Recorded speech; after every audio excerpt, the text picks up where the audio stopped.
today's security good enough for tomorrow? Clearly, no. The aggregator is the blood flowing to our veins.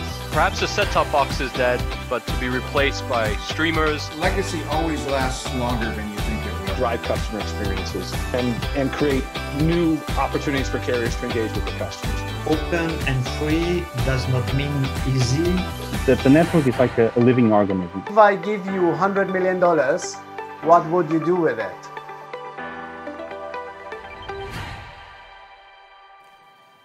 Hello, hello, hello, and welcome to our session this afternoon with the topic, is a video offering still relevant in 2023 for mid-sized and small operators and distributors?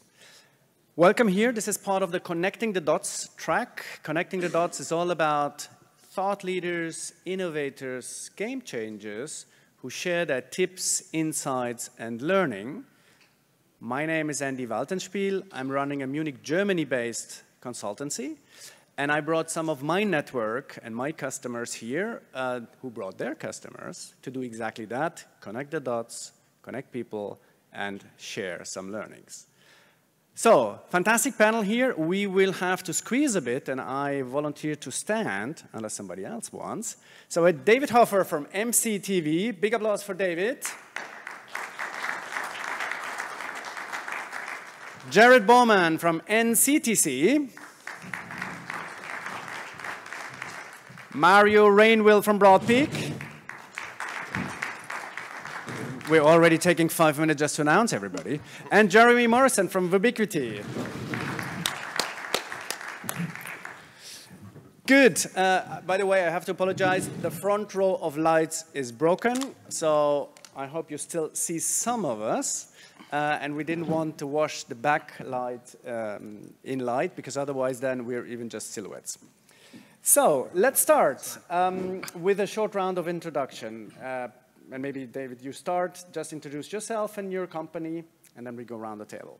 Named David Hoffer. I'm Chief Operating Officer for Massland Cable TV in Northeast Ohio. Most of our customers are based. I've been there for 25 years. Jared Baumann. I'm the Vice President of Innovation and Technology for the National Content and Technology Cooperative, formerly known as the National Cable Television Cooperative, so the NCTC. And we represent about 34 million broadband subscribers in the United States. One of our members happens to be David here, so glad to be here. Thank you. When I read that you changed your name, I did a post on LinkedIn and said, okay, now it's not only cutting cords, it's even cutting names. Yeah. And Mario. Yeah, hi everyone, Mario Rainville. I'm Vice President of Sales for Broadpeak in North America. Broadpeak provides video processing technology for a service provider. So basically anything that has to do with video, packaging, and CDN. And we put together a platform for mid-size operators called PeakView TV. So we'll talk a little bit more about this later. We'll explain what the acronym stands for, which I just learned 5 minutes ago. Jeremy. Sure. Jeremy Morrison. I head up our, at Vubiquity. Vubiquity is an Amdocs company. Vubiquity has been providing all sorts of services to the cable and telco marketplace for VOD acquisition, distribution, linear acquisition and distribution for 20 plus years. I head up our linear group, kind of focused on that service offering in the US. Can you hear as well all? Just, it's fine, loud enough? Perfect, because you need to get really close to the microphones. Okay, setting the scene, if I just repeat what was our synopsis for the panel, exploding content cost, fragmentation, complexity, competition must carry rule.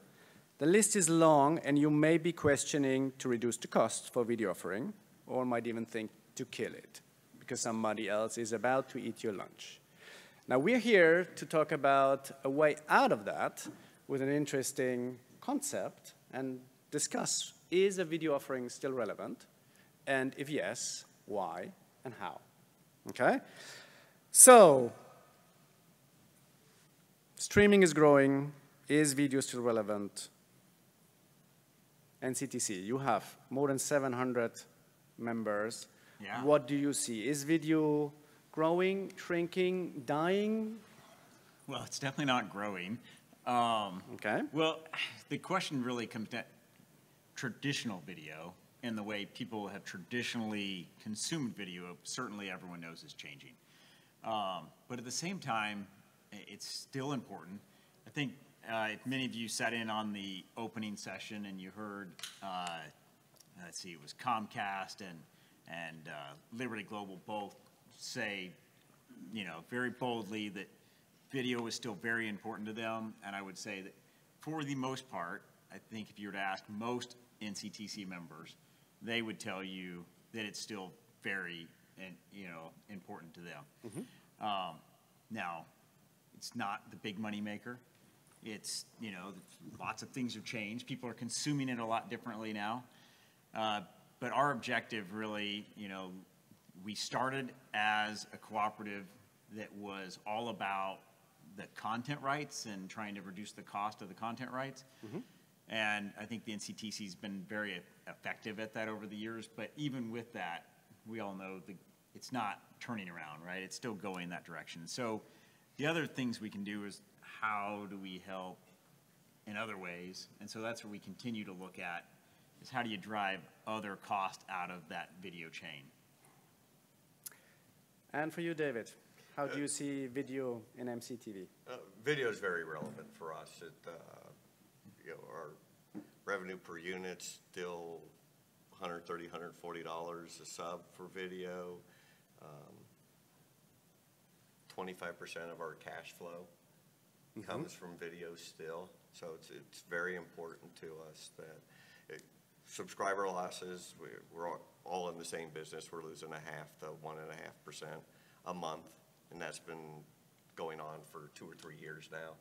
We see that continuing, and a lot of it isn't that people don't want linear to stop watching linear TV. It's the cost of the linear TV. So we look at our issue isn't people are dying. The older demographic loves linear TV, but our new subs that come on, we have a take rate of between 6 and 12%.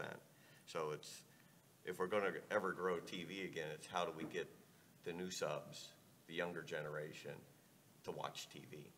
Yeah, it becomes very, very difficult. So you mentioned some of the challenges, right? The younger audiences don't watch linear TV. The costs are not really shrinking. Let's go around the table. So what are the key, apart from that, are there other key challenges you face in video?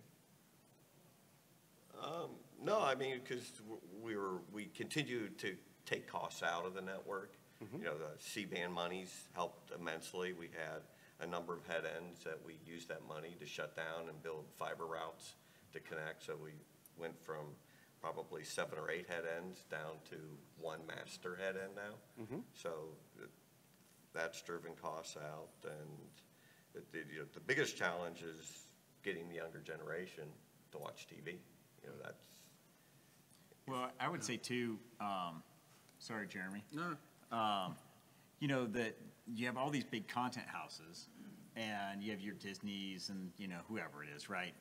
Well, they all have their own apps that they put massive money behind, massive marketing dollars behind promoting those apps, and the way you consume video is shifting more and more towards that. And so, who knows where that world will end up? I mean, there's lots of speculation. I mean, we all, I think, have been frustrated by saying, hey, I want to try to watch this show, and now trying to figure out what it's on. Which of my apps? Where is it? That kind of thing. Versus where it used to be, you went to your, you went to your TV and you found, the video on demand option, or whatever it may be. Maybe you even did your TV everywhere kind of piece through your subscription from your operator, and got to the content that way. Well, it's not quite as clean now. No, and the cord cutting the pendulum is swinging the wrong way. Fragmentation is rising. The time it takes you to find something that you want to watch is increasing, and you might not even know where to look because there's no cross search often. But Jeremy. Yeah, so I find it interesting. When I started in this business at what was at that point called Avail Media, to TVN, to Vubiquity. Our name kept changing, but also the market that we served with our linear service. When we started this business, it was about helping telcos get into the video business so they could offer a triple play to compete against against cable operators. And where it's now evolved to is, okay, now all of them across the board are trying to figure out, okay, with shrinking dollars, how do I get to an iPad, get to every device out there? How do I do streaming? How do I have more channels? How do I optimize my cable distribution network so that whether they're streaming HBO Go or, sorry, HBO Go, legacy, streaming whatever app it is or watching my own TV service, it's not standalone bandwidth, but it's all mixed together. Again, all of this time with shrinking bandwidth, with shrinking revenue dollars. So we're sitting here and continuing to evolve and say, look, you have to get into streaming. You gotta let the old world go of your broadcast network. You've got to maybe not operate a head end because it's hard to find guys to operate. Who wants to clean off snow off your antennas anymore? Is that kind of core to your business anymore? Dealing with Galaxy 15 dying and chasing around to move satellites around. It's just, this whole thing of running a video head end and offering the services and dealing with all the new complexities, it's just too much based on where people are at today and what the video business is. So it's not, do I need to offer it? Yes, most people consider that you need to offer it, but do I still want to do a lot of this on my own? And that's the question that we help a lot of customers answer. And how do we come in and kind of help them answer? No, it's my data business, it's maybe my reselling OTT app business, it's all of these other things that are growth that I want to focus on. At the same time, I got to do this. How do I do it most effectively, and who can help me get there? Yeah, I think Mario can help. Yeah. I want to chime in a little bit here. Please. So give me 30 minutes, I'll be done. No, seriously, to complete what you were doing, so our business at Broadpeak basically is exactly what you're talking about. What we see to our customers is they have a legacy system. They still have a lot of linear TV service. They have cable systems with QAM box and things like this, and they face tremendous competition from services, OTT services like Amazon Prime, YouTube TV, Hulu here in the US. And what we see from those customers is we don't think that they can compete with that without the right set of tools. And if they want the right set of tools, they need to equip themselves with the right ABR streaming technology. They want to be able to go multi-screen. They want to be able to do all of this to compete. And, to do that, it costs money. They have to deploy new ABR streaming head-end, 200 channels head-end. That's complicated. So, what we're saying basically is there's ways to do that very inexpensively, right? So what we've done with Vubiquity, for example, is we put together a national head-end, a 350 channel head-end where they can share the cost of that head-end. So they no longer need to deploy anything locally. All those operators can share the cost of that head-end, reduce their cost at the same time, get out of the hardware business, right? And be able to deploy and compete now with the right set of tools. So when they face competition from an OTT provider, now they can respond with a managed service, and they're not only a broadband provider, they can bundle video and data and compete properly, with an ABR service. So what I hear you saying is the world is not dying, it's changing, linear is going down, and streaming is growing up. In several countries in Europe, that's exactly the same. Linear is not dead, although some people talk about the end of TV and mean linear, but it's not dead. And if we look at the sum of both, it's actually sometimes growing. So how is it in your networks, or maybe we talk about the US, linear going down, streaming up. Do you know how the sum is developing, the sum of both? TV in any shape or form, whether it's linear or streaming?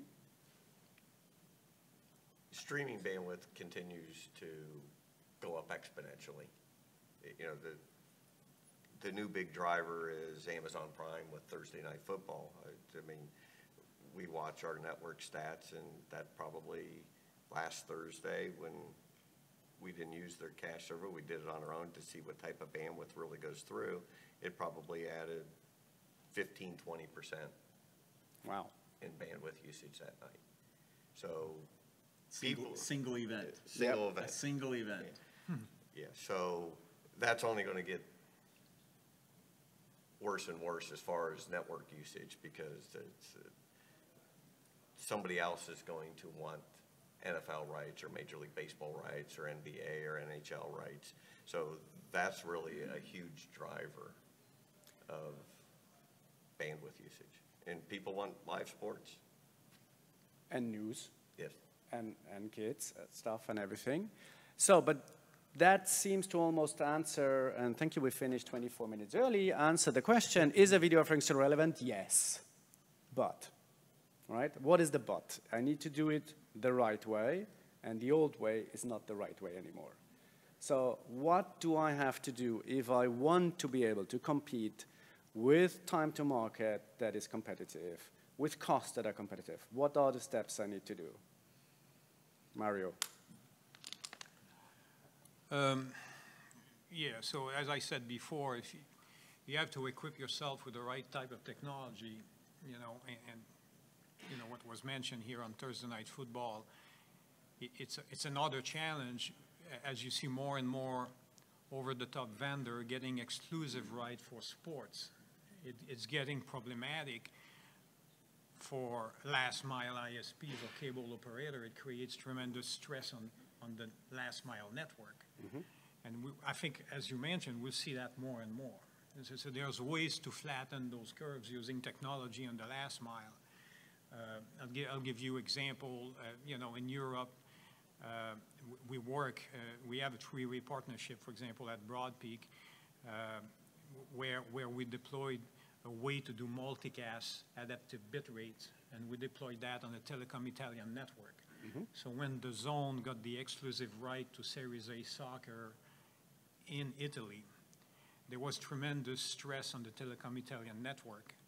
We deployed a multicast ABR technology. That way we were able to send only one stream on the network, and it was a three-way partnership that way. So we believe, for example, this is one of the tools that could be used on ISP network to work in conjunction where the service provider could work with an Amazon Prime, for example, to be able to, you know, that could be like a win-win situation in some cases. No, we would definitely love that. You know, the multicast is definitely a much better avenue for bandwidth usage for video. The unicast is horrible. Exactly. So you know, in that case, you know, that type of technology could be used where you have, you know, a partnership with the OTT provider. They're getting good service on delivery. As you see, there was a lot of bad press related to Thursday Night Football, and that could be a win-win situation for everybody. But that's an example of a use case that worked pretty well with the last mile and using technology like that to help, right? Because as you mentioned, I think that it's just going to go in that direction. The stakes are very high for live sports, and everybody is willing to pay a lot of money to get exclusive rights. And Thursday night, I think in preseason game, some games were still on broadcast television in local markets. Mm-hmm. So that saved a little bit, right? But when it goes exclusively on streaming, it becomes a problem, I think. Yeah. Well, I think, I'm sorry, I think as an operator, though, you know, getting into the new world, you got to be really careful and think through what's your plan and who are your customers. So, you know, we service through our VOD distribution almost every operator that's out there, and including us. But I recently, you know, I'm not going to name names, but we watched a tier 2 operator lose almost 50% of their subscriber base when they pushed forward we're just going to streaming. We're dropping set-top boxes, and literally half a pretty significantly sized operator lost because customers left. And so, because in their environment and their customer base, a lot wanted streaming. They needed it for the next gen, but they also, there was a big part of their market that still wanted a set-top box and still wanted to access TV the traditional way. And so I think you got to be careful. You got to figure out what's a solution that still lets you support both your legacy and kind of get into the new world so you can play with it. you want to not be forced to move people at a certain time frame. You got to figure out what is right for your customer base. How are you going to get them over and figure out that plan? It's educate. It's a lot of education. Here's what an app looks like. You can walk into somebody who's a little bit older, who's maybe not so familiar with the smart TV, and maybe everyone in this room can say, great, I'll download that app and start watching, but that's not a lot of the people that are paying that triple play price, and you don't want to lose them either. So, think about this. This is the beginning of a path to get into streaming and to save costs and plan that out and make sure whoever you're partnering with and solutions you're going down lets you take that at the path that you want to take and at your pace for your marketplace. Yeah, I agree 100% with that. My 84-year-old mother is not going to watch it via smart TV. It's just not going to happen. Right, and you don't want to lose that revenue. Well, at least my mom. I was going to say, so I had personal experience with an adaptive bitrate streaming kind of platform and used it. Actually did some testing with it and had my mother-in-law who had early onset dementia, and she actually flipped from a traditional cable set-top box world to this streaming world using a Roku device, and she actually did it very easily. Like with voice or using? She didn't do any voice. She didn't do any voice. She just, because it's a very simple remote, and so it takes a little bit of playing around with, and there might have been a couple phone calls that you had to go through. You're probably good at tech support. She did it. That's how it works.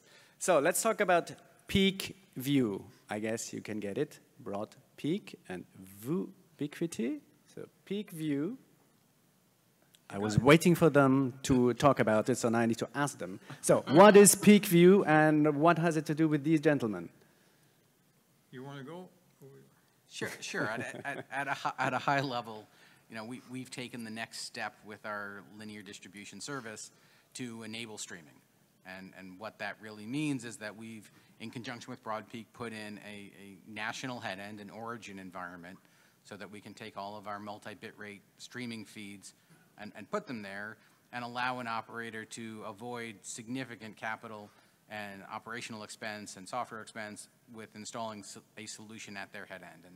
And we have a solution that if you're a super small operator, under 1,000 subscribers, you don't even need any hardware in your site. You can just start, sign up for a software SaaS platform and sign up for our hosted platform together, and you can get going and you can start offering streaming, until you start building it up, until you start getting to a place that maybe you want to then migrate more and more at your site, or you can kind of balance those two solutions.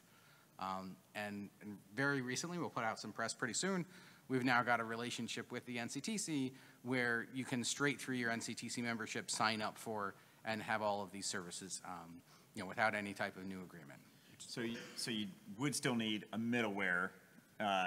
You'd need to select a middleware provider, and I always like to say, bring your own middleware, kind of thing.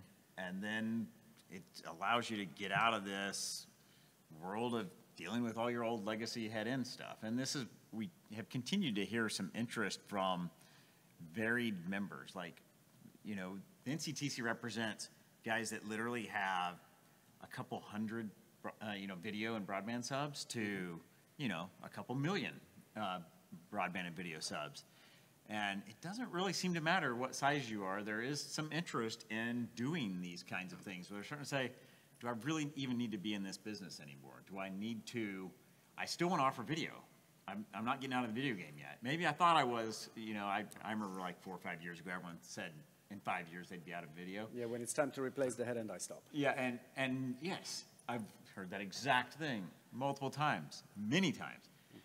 Maybe I even said it one time when I used to be an operator. But where you're so like, I'm not gonna jump, to do that again. And so now people are realizing, all right, we're already at this time frame. We're not really ready to get out of video. We're not doing it. But do I want to spend $1 million or $2 million, or maybe if you're a smaller, maybe 500,000, on capital expenditure to go and refit everything? And do I still want to have my 5 or 6 or 12 or 15 guys that are assigned to maintaining all that equipment? And do I want to pay for the power to maintain all that equipment? And you can go on and on and on with the story, and before you know it, a solution that is a cloud-based, you know, sort of SaaS model, like setup just makes a lot of sense. And I mean, I'm talking, even had a conversation not long ago with one of our larger members, and they'd been doing it for a long time, and we're doing a move like this, and they made the argument so cleanly and so clearly that it was like, well, should have done this forever ago. It just makes sense. And so I'm excited to be able to have this option for NCTC members to be able to easily, quickly sign in and do this. We've had a long-term relationship with Vubiquity, and this is our first foray sort of with the Broadpeak side, but we are going to do this all through a Vubiquity, you know, sort of contract relationship piece, and they will all work together nicely, I'm sure. But I find it interesting. I had, on the drive down, I had to pull over twice yesterday from upstate New York to here for 2 different sales phone calls, and one was somebody with 200 subscribers, and one was somebody with about 30,000 subscribers. And it's both of them with the exact same pains of, I got to maintain these antennas, I got to have all these dishes, I want to get streaming and get things out there and deliver in new ways, and I don't want to do any of it myself anymore, because this is not, owning antennas and wiping snow off of them is not my core business, or dealing with the hurricanes that blow them around, depending on where they are. It's not my business anymore. But, you know, prior to the last couple of years where fiber became cheaper and cheaper to do this kind of distribution, you know, this wasn't an option. I mean, satellite exists for video because back in the day, you couldn't send video over a telephone wire, or, you know, without hundreds of thousands of dollars of cost. Now you can buy connectivity for $1,000 across the country for, you know, a 10 gig circuit. It's just, everything has changed and come down in cost. Jeremy's stealing my thunder. Like, so that's, I'm sorry. that's, I mean, that is one of the things that's been fun. So we've worked with Jeremy and Doug a lot with this, and that is one of the things. So the NCTC a number of years ago got into the sort of helping members solve for their broadband connectivity issues. Is one of the problems that a lot of our, really, unless you're some of the biggest of the members, they were frankly sort of, I mean, it was tough. Like, we were vastly being overcharged, our members were, for these services. We drove those costs down, and now we are talking about, we can, through the NCTC, any member can come to us. They can work with Steve Beardsley's team. I think I saw Steve in here a little bit ago. But they can work with Steve Beardsley's team on our side, and for about $1,000, almost anywhere in the country, you can get to the Vubiquity Broadpeak services. So, and that's awesome, because it used to be that was your biggest cost to get into this. A lot of times, your bill to connect to Jeremy was more expensive than Jeremy, which it just seems ridiculous. Yeah. So, it's becoming easy with very low barriers to entry to offer a video service. Some might not even have a video service of your members, right? Or change what you have. It's time to shut down the head end, so you sign up there. Time to market. So great. What else? What other cool stuff does it enable? Can I do, what about advertising? I mean, that's saving cost is one thing, keeping subscribers another thing. How can I monetize? Does it help me to monetize better as well? Can I do fast channels? Yeah, okay, so that's another option. Go for it. Yeah, I'll be quick. No, okay, so you mentioned it, right? So you remove the upfront cost of setting up a local head-end. So that's removing. You change the business model because you don't have an upfront cost and you have a per subscriber cost. So you did a lot to the business model. Then in the platform, then okay, now it's a SaaS-based platform, it's hosted. So yeah, you have the ability perhaps to sell, to set up fast channels.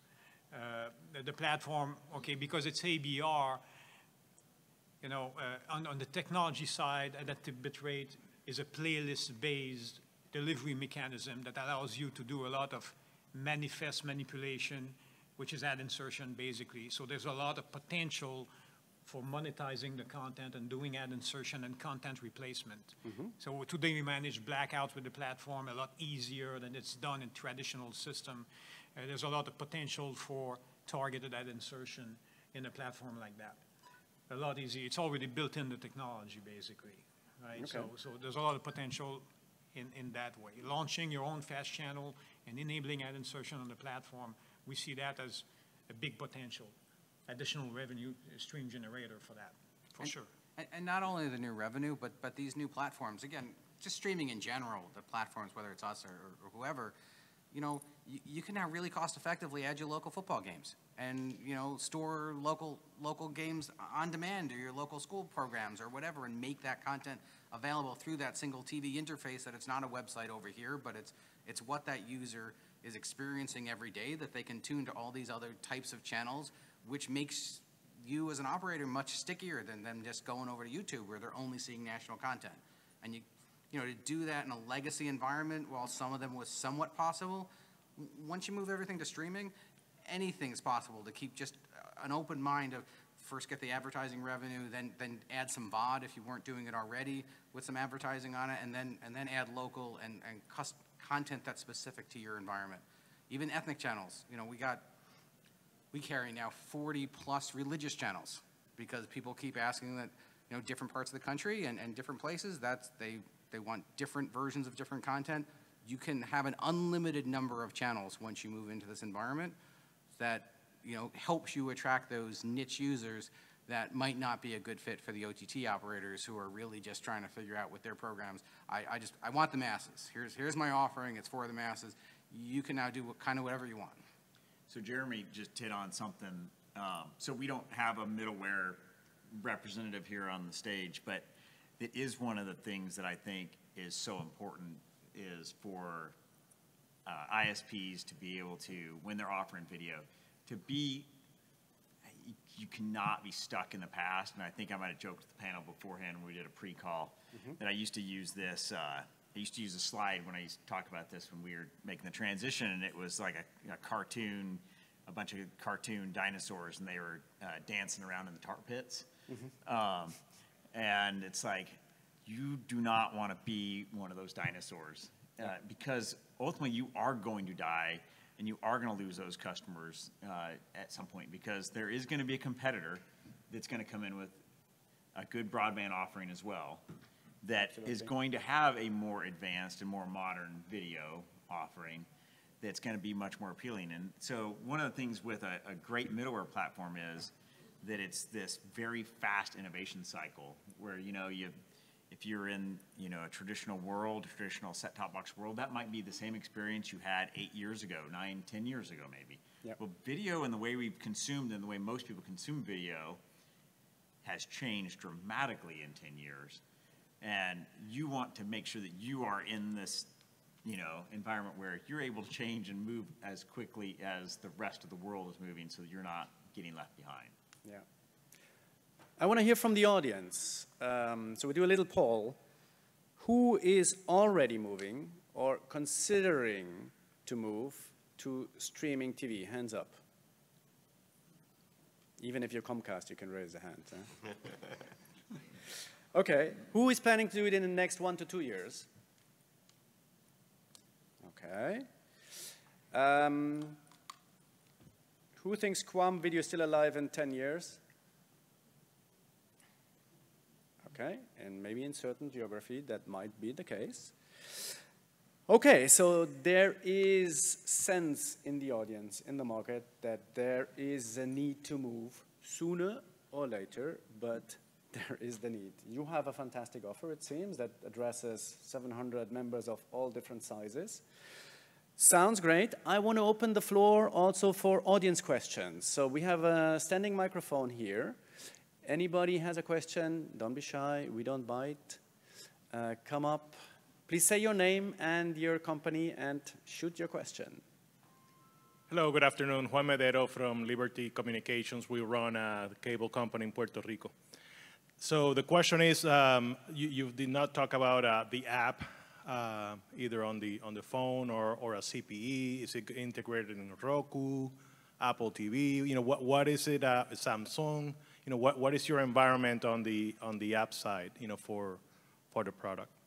So I can probably jump in a little bit here. So that's where we're really talking about the middleware side. So you really select the middleware element of this, and the middleware could be, you know, name a company, and they're going to, you know, it can be Minerva, SBL, Nagra, you know, you keep naming those, right? And that's where the app side comes into this. So they are effectively the end user experience. And then really what we're talking about, I think, from these guys, and they'll let you say your own parts, but is really how that video, how the source is coming to the middleware. And so it's really about being able to turn down the actual head-end elements, and then you're using a middleware provider to actually provide the app side of it. Yeah. MCTV, we chose for no other reason. I was the only person in the marketplace at the time, SBO in-house, and they partner very, very well with Broadpeak. It was a pretty good relationship with both parties. So yeah, so basically for me, I see ourselves as a data plane provider. So, you know, so you provide basically the origin and the CDN part of it. And it's integrated with leading middleware provider. And we have open interface to that. So it's integrated with most of the middleware provider in the market. And we think that it's an advantage, as Jared mentioned, for the member to be able to pick the UI that they want, the middleware that they want. They all offer different, you know, different type of offering, basically, if you will, or different, you know, user interface, a different device that they support, and all of that. So I think you have a selection, a pretty wide selection on the market today on this. And that's what I mean. We've stayed for the 15 years we've been doing this. We've always stayed out of the middleware because people run one, or they run multiple, or they have different systems, and everyone should. I'm preaching, but I believe a company should do what it does best. We're the transport piece, and Peakview, Broadpeak is our, you know, does the origin, does the caching, really knows how to do ad insertion, knows their components of it. There's a lot to the middleware, to the client side, to the apps. It's your perspective on what might be nicer and what might be best for your environment, and we don't want to dictate that. So yeah. we've got launched customers today on the Peakview platform with Nagra, with Minerva, with SBL, with launching with some with 24i, with MediaKind, with Innovative Systems, with Mware. We got customers using all of those different platforms. So whatever you want. I mean, just one question. You sit here with NCTC, but it's not exclusive. So other operators have access to Peakview as well? Yes, no? Am I asking the wrong question? We'll sell to anybody. Yes. Sure. We have time for. If you want to become a member and work with us, then you can come work with. So now it becomes a competition. Well. So. Hopefully get a better price. Yes. One more question. Yes, Michael Robinson with MCTV. My biggest concern with the streaming as a platform is that the fact we need the NCTC to help us get the rights to stream outside of the house. Because our real problem, we've solved the middleware issue. We've solved the backplane issue. We've got a product that stood up, but the customers want to watch streaming outside of the home. So that is the biggest concern I see with everybody on this project. Yeah, ultimately, right, so at least for most of the NCTC member companies, right, so they are receiving their rights, the content rights from the deals the NCTC has done with the different content providers, and they sign into those. Unfortunately, most of those content providers have been very stingy in allowing for a lot of those extra rights outside the home. They've stayed very traditional and have continued to do that and not been as flexible as we'd like. It is a well-known issue for us, and it's something we're trying to address. I think we will continue to try to address it. I don't know that I could say that we have anything imminent to fix that yet, but it is a continual discussion. It's an important topic for Lou Borelli, our CEO, and he's been working a lot with Judy Micah on that project. So I know I've seen several NCTC members here in the room, so you know some of these names. I apologize for everyone else. You're probably wondering, I'm just saying random names, but good people that are working on the project and those problems. And the technology that's used to stream on net is the same that will be used to stream out of the home, right? So It's not technology, it's more like, like you said, it's more content rights issue. It's all content. Yeah, yeah. Yeah, and as Michael said, it becomes tough to compete against YouTube TV and some of the other over-the-top streamers because we can't offer that product to go watch the game in the bar or at your neighbor's house or wherever our service is tied to a home.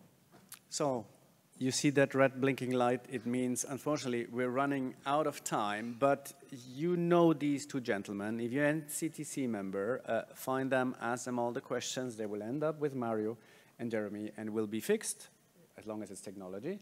Content, Lou is the man. Thank you, gentlemen, very much. A big applause for them. Great discussion. Thanks for having us.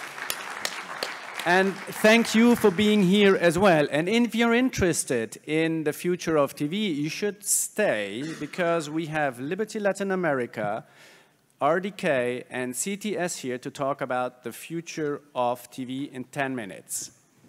Thanks, guys. Thanks for being with us. Have a great day.